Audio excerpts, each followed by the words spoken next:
Hello everyone, welcome to our class.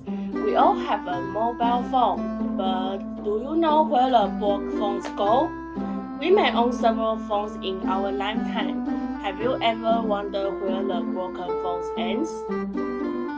There are many heavy metals in them, and these heavy metals are likely to hazard to the environment, which means that these materials might cause a lot of contaminations.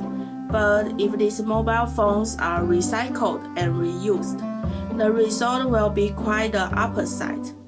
We can make valuable items out of them. At the beginning of the class, we are going to talk about the circular economy. Because of globalization, we can find that human activities have caused a lot of harm to the environment. Recently, more and more people advocate environmental protection and sustainable development, which circular economy is including. So, when did the term circular economy appear? The term circular economy is proposed by United Nations Economic Commission for Europe in 1987. It indicates a new and inclusive economic paradigm that aims to minimize pollution and waste, extend product life cycles, and enable broad sharing of physical and natural assets. It strives for a competitive economy that creates green and decent jobs and keeps resource use within planetary boundaries.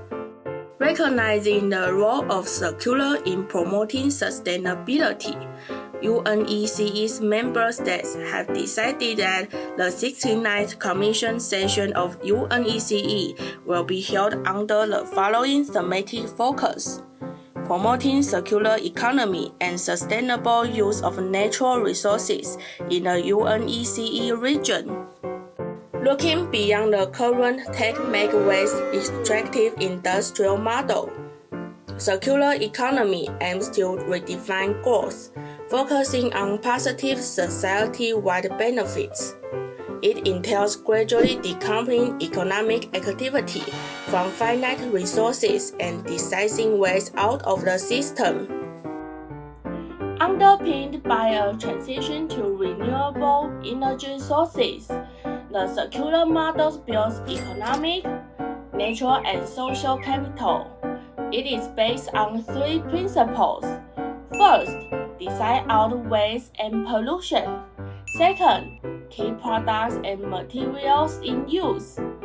Third, regenerate natural systems. Therefore, countries around the world have developed a circular economy business model. The new business model is about waste recycling and reuse and redefining waste, redesigning products and manufacturing process. In addition, changing consumers' habits and use new technologies to return resources and waste to the industry chain for continuous circulation. This model can powerfully help reduce energy consumption and waste generation. Now, let's take a look at two examples of circular economy. The first example is from a British sugar factory in Washington in the UK. It is the biggest British sugar factory in the world. They use the symbiosis of steam and electricity to introduce a circular economy, supply the electricity in the factory, and provide it to the nearby residents. What's more, the factory's waste heat and carbon dioxide are transported to nearby greenhouses by pipelines and used for greenhouse plants to grow, which produce tomatoes for the fresh European market. By doing so, this factory has reached the goal of almost zero waste. Wow. The following example is the Taiwan Sugar Corporation.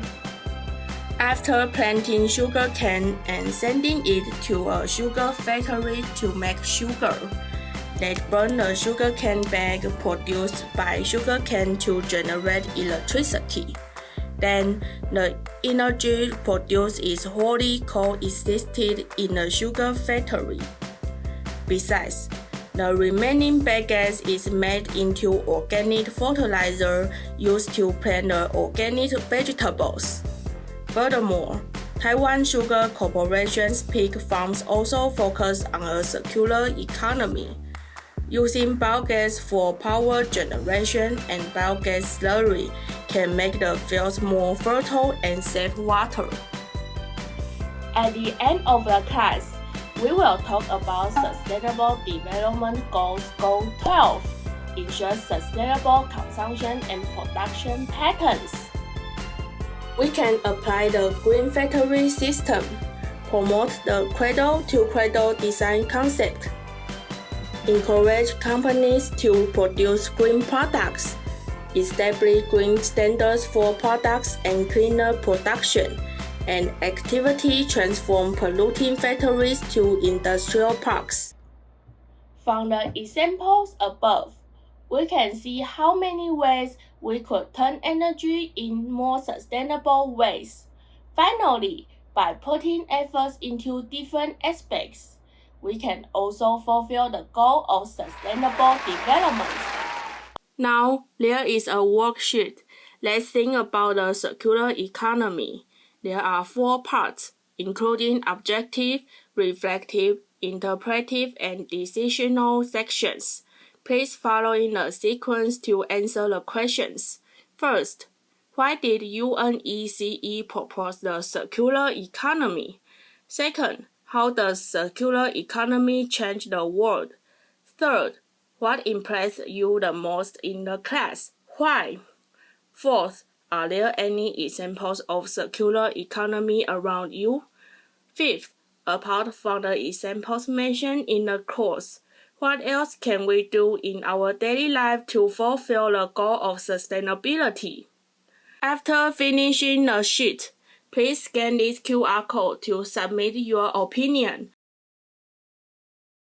Alright, our class ends here. If you have any questions, welcome to leave the comments. See you next time. Bye bye.